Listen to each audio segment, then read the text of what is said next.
Hello కానమూకు కథావచనం మోహనవచనం పరిజ్ఞాన హితభాండం నిత్య చదువరి శ్రోతలకు ఆహ్వానం నమస్కారం.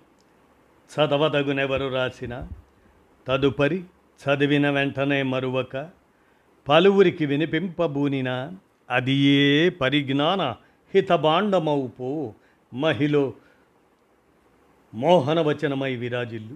పరిజ్ఞాన హితభాండం లక్ష్యం ప్రతివారీ సమాచార హక్కు, తెలుసుకునే హక్కు కూడా జీవించే హక్కుతో సమానం. ఆ స్ఫూర్తితోనే ఇప్పుడు ప్రముఖుల జీవిత విశేషాలు శీర్షికన సమకాలీన ప్రముఖుడు డాక్టర్ ఎంఎఫ్ గోపీనాథ్ వారి జీవిత విశేషాలను, వారి 72వ పుట్టినరోజు సందర్భంగా మన కానమూకు కథావచన శ్రోతలకు ప్రముఖుల జీవిత విశేషాలు శీర్షికన వినిపిస్తున్నాను, వినండి. సమకాలీన ప్రముఖుడు డాక్టర్ ఎంఎఫ్ గోపీనాథ్ భారతదేశంలో మొట్టమొదటి దళిత కార్డియాలజిస్ట్, తెలుగు రచయిత మరియు రాజకీయ విశ్లేషకుడు. 1978 నుండి 1982 వరకు రాడికల్ స్టూడెంట్ యూనియన్లో నాయకుడిగా పనిచేసి దళిత మరియు విద్యార్థి రాజకీయాల్లో చురుగ్గా ఉన్న డాక్టర్ ఎంఎఫ్ గోపీనాథ్ గారికి 72వ జన్మదిన శుభాకాంక్షలు. డాక్టర్ ఎంఎఫ్ గోపీనాథ్ తెలంగాణలోని ఖమ్మం జిల్లా ఎర్రుపాలెం మండలం అయ్యవారిగూడెంలో ఒక దళిత కుటుంబంలో జూన్ 9, 1954లో అనగా 72 సంవత్సరాల క్రితం జన్మించారు. ఆయన ప్రారంభ జీవితం సవాళ్లతో కూడుకున్నది.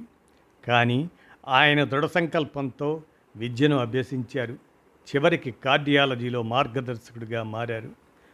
వారి విద్యా కెరీర్ మనం పరిశీలిస్తే ఆయన హైదరాబాదులోని ఉస్మానియా మెడికల్ కాలేజీ నుండి ఎంబీబీఎస్ మరియు ఎండి పొందారు. తర్వాత కేరళలోని Shri Chitra Tirunal institute of medical sciences and టెక్నాలజీలో కార్డియాలజీలో పోస్ట్ డాక్టరల్ డిఎం పూర్తి చేశారు. ఆయన న్యూఢిల్లీలోని నిమ్స్లో పనిచేశారు. అలాగనే ఖమ్మంలో స్పందన హార్ట్ కేర్ సెంటర్ను స్థాపించి ఆ ప్రాంతంలో గుండె సంరక్షణకు గణనీయంగా దోహదపడ్డారు. వారి రాజకీయ మరియు సామాజిక క్రియాశీలతను పరిశీలిస్తే డాక్టర్ గోపీనాథ్ గారు 3 దశాబ్దాలకు పైగా దళిత మరియు విప్లవాత్మక విద్యార్థి రాజకీయాల్లో బలంగా పాల్గొన్నారు. ఎమర్జెన్సీ ఎత్తివేత తర్వాత రాడికల్ విద్యార్థులు రోడ్ టు రెవల్యూషన్లో భాగంగా తెలంగాణలో పెద్ద ఎత్తున ఉద్యమాల్లో లీనమయ్యారు. ఈ రోడ్డు మీదకొచ్చి కలిసిన గోపీనాథ్ 1978 ఫిబ్రవరిలో రాడికల్ విద్యార్థి సంఘానికి రాష్ట్ర ప్రధాన కార్యదర్శిగా ఎన్నికయ్యారు. చెరుకూరి రాజ్కుమార్ ఆజాద్ ఈ సంఘానికి అధ్యక్షుడిగా ఎన్నికయ్యాడు. 1982లో మద్రాసులో నేషనాలిటీ క్వశ్చన్ ఇన్ ఇండియా దాని మీద అఖిల భారత విద్యార్థి సెమినార్ ఏర్పాటు. అది మొదలు విద్యార్థి ఉద్యమం అఖిల భారత స్థాయిలో ఏర్పాటు దాకా రాజ్కుమార్, గోపీనాథ్ లాంటి వాళ్ళు పూనుకొని చేసినవే. గోపీనాథ్ గారు 1978 నుండి 1982 దాకా అనేక మహత్తర పోరాటాలు చేసిన రాడికల్ విద్యార్థి సంఘానికి నాయకుడిగా ఉన్నాడు. రాడికల్ విద్యార్థి సంఘం వ్యవస్థాపక ఉపాధ్యక్షుడిగాను తర్వాత 2 పర్యాయాలు అధ్యక్షుడిగాను పనిచేశారు. అప్పట్లో ఇది విద్యార్థి రాజకీయాల్లో ఆయన ప్రభావాన్ని ప్రతిబింబిస్తుంది. డాక్టర్ ఎంఎఫ్ గోపీనాథ్ భారతీయ సమాజంలో ఒక విశిష్ట వ్యక్తిగా నిలుస్తారు. వైద్యం, సాహిత్యం మరియు సామాజిక కార్యకలాపాల్లో ఆయన చేసిన మార్గదర్శక కృషికి ఆయన ప్రసిద్ధి చెందారు. తెలంగాణలోని ఖమ్మం జిల్లా ఎర్రుపాలెం మండలం అయ్యవారిగూడెంలో జన్మించిన ఆయన జీవిత ప్రయాణం అణగారిన వర్గాల పట్ల స్థితిస్థాపకత అలాగనే అంకిత భావాన్ని ప్రతిబింబిస్తుంది.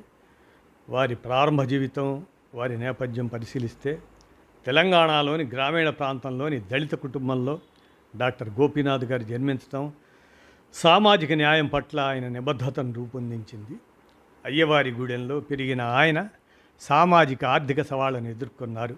ఇది బహుశా ఆయన తర్వాతి క్రియాశీలత మరియు రచనలను ప్రభావితం చేసింది. ఆయన ప్రారంభ జీవితం అడ్డంకులను అధిగమించడానికి నిదర్శనం.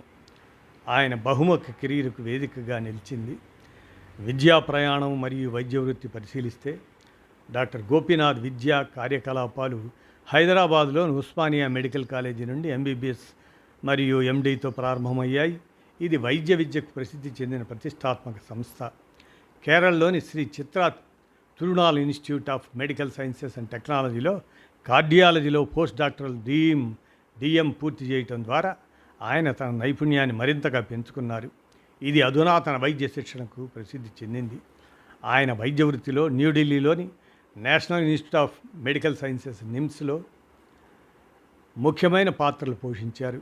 అక్కడ ఆయన వైద్య గుండె సంరక్షణకు దోహదపడ్డారు. తర్వాత ఆయన ఆంధ్రప్రదేశ్లోని ఖమ్మంలో స్పందన హార్ట్ కేర్ సెంటర్ను స్థాపించారు. ఇది స్థానిక ఆరోగ్య సంరక్షణ సౌకర్యాన్ని మెరుగుపరిచింది. 1979లో హైదరాబాద్ మెడికల్ కౌన్సిల్ హెచ్ఎంసిలో 8442 నంబర్తో ఆయన నమోదు చేసుకోవటం ఆయన వృత్తిపరమైన స్థాయిని నొక్కి చెబుతుంది. రాజకీయ ప్రమేయం మరియు క్రియాశీలత మనం పరిశీలిస్తే డాక్టర్ గోపీనాథ్ గారు రాజకీయ ప్రమేయం 3 దశాబ్దాలు పైగా విస్తరించి దళిత మరియు విప్లవాత్మక విద్యార్థి రాజకీయాలపై దృష్టి సారించింది. ఆయన రాడికల్ స్టూడెంట్ యూనియన్ ఆర్ఎస్యుతో కీలక వ్యక్తి. ఆ ఆర్ఎస్యులో 1978 నుండి 82 వరకు రాష్ట్ర ప్రధాన కార్యదర్శిగా పనిచేశారు. ఈ కాలంలో ఆయన ముఖ్యమైన ఉద్యమాల్లో పాల్గొన్నారు. వీటిలో ఇంజనీరింగ్ అడ్మిషన్లలో రిజర్వేషన్లు డిమాండ్ చేస్తూ ఆంధ్రప్రదేశ్ అంతటా పాలిటెక్నిక్ల్లో 50 రోజుల సమ్మె మరియు విశాఖపట్నంలో బస్సు మార్గాలను జాతీయం చేయాలనే ఆందోళనలు ఇవన్నీ ఉన్నాయి. ఆయన నాయకత్వ పాత్రలు వ్యవస్థాపక ఉపాధ్యక్షుడిగా మరియు తర్వాత అధ్యక్షుడిగా 2 పర్యాయాలు కొనసాగాయి. ఇది విద్యార్థి రాజకీయాల్లో ఆయన ప్రభావాన్ని ప్రతిబింబిస్తుంది. ముఖ్యంగా సీతారామయ్య కస్టడీ నుండి తప్పించుకోవటంలో ఆయన పాత్ర ఉందని ఆరోపిస్తూ 1983లో పోలీసులు ఆయనపై కేసు నమోదు చేశారు. ఇది విప్లవాత్మక కార్యకలాపాల్లో ఆయన లోతైన ప్రమేయాన్ని హైలైట్ చేస్తుంది. ఆయన రాజకీయ పని సామాజిక సమానత్వం పట్ల ఆయన నిబద్ధతకు అనుగుణంగా ఉంటుంది. తెలంగాణలో విప్లవ మార్గం ఆ ఉద్యమంలో భాగమైన అత్యవసర పరిస్థితి తర్వాత ఆర్ఎస్యు ప్రయత్నాలతో ఆయన అనుబంధంలో ఇది కనిపిస్తుంది. ఇక వారి సాహిత్య రచనలు పరిశీలిస్తే తెలుగు రచయితగా డాక్టర్ గోపీనాథ్ తన అనుభవాలను మరియు సామాజిక పరిశీలనలను ప్రతిబింబిస్తూ సాహిత్యానికి గణనీయమైన కృషి చేశారు. ఆయన ప్రచురించిన రచనల్లో ముఖ్యమైనవి కులంకలి, నిర్దిష్ట వివరాలు పరిమితం అయినప్పటికీ సామాజిక లేదా సాంస్కృతిక ఇతివృత్తాలను అన్వేషించే రచన కావచ్చు అది కులంకలి. ఇక నా పొగరు మిమ్మల్ని గాయపరిచిందా, అయితే సంతోషం వ్యక్తీకరణలో తీవ్రమైనదిగా వర్ణించబడిన ఈ పుస్తకం పలు సాహితీ వేదికలపై సమీక్షల్లో గుర్తించినట్లుగా బాల్యం నుండి యుక్త వయసు వరకు కొనసాగుతున్న ఆర్థిక ఇబ్బందులు మరియు సామాజిక వివక్షత యొక్క అతని అనుభవాల నుండి తీసుకోబడింది. ఇక నా మంచం నా ఇష్టం మరొక సాహిత్య రచన. అది బహుశా వ్యక్తిగత ప్రతిబింబాలు లేదా సామాజిక విమర్శలపై దృష్టి పెడుతుంది. అది తెలుగు సాహిత్యంలో వాటి ఔచిత్యాన్ని సూచిస్తున్నాయి. ఆయన రచనలు వాటి తీవ్రతకు ప్రసిద్ధి చెందాయి. ఆయన నేపథ్యం మరియు సామాజిక క్రియాశీలత నుండి ఉద్భవించాయి. అవన్నీ ఆయన అణగారిన వర్గాల స్వరంలా గుర్తింపబడ్డాడు. మరి ఇతర రచనలు మరియు వారసత్వం గురించి పరిశీలిస్తే డాక్టర్ గోపీనాథ్ గారు సామాజిక క్రియాశీలత రాజకీయాలు మరియు సాహిత్యానికి మించి విస్తరించింది. ఆయన మహాత్మా జ్యోతిరావు పూలే, డాక్టర్ బిఆర్ అంబేద్కర్ సిద్ధాంతాలను ప్రోత్సహించడం, సామాజిక సంస్కరణ మరియు విద్యను నొక్కి చెప్పటం లక్ష్యంగా పూలే అంబేద్కర్ జాతీయ అధ్యయన సంస్థను స్థాపించారు. ఈ చొరవ దళిత వర్గాలను ఉద్ధరించడానికి మరియు సామాజిక సమానత్వం గురించి అవగాహన వ్యాప్తి చేయడానికి ఆయన నిబద్ధతను నొక్కి చెబుతుంది. ఖమ్మంలో ఆయన స్పందన హార్ట్ కేర్ సెంటర్ను స్థాపించడం కూడా ఆరోగ్య సంరక్షణ సదుపాయాన్ని మెరుగుపరచడానికి, ముఖ్యంగా పేద జనాభాకు ఆయన అంకిత భావాన్ని ప్రతిబింబిస్తుంది.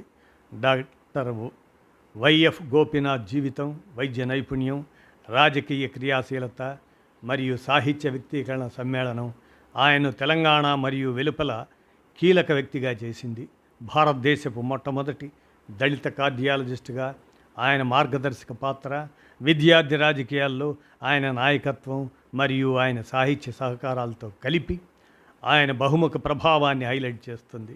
ఆయన రచనలు సామాజిక న్యాయం మరియు సమానత్వం వైపు, ముఖ్యంగా దళిత వర్గాలకు ప్రయత్నాలను ప్రేరేపిస్తూనే ఉన్నాయి అని సమకాలీన ప్రముఖుడు డాక్టర్ ఎంఎఫ్ గోపీనాథ్ గారి జీవిత విశేషాలను వారి 72వ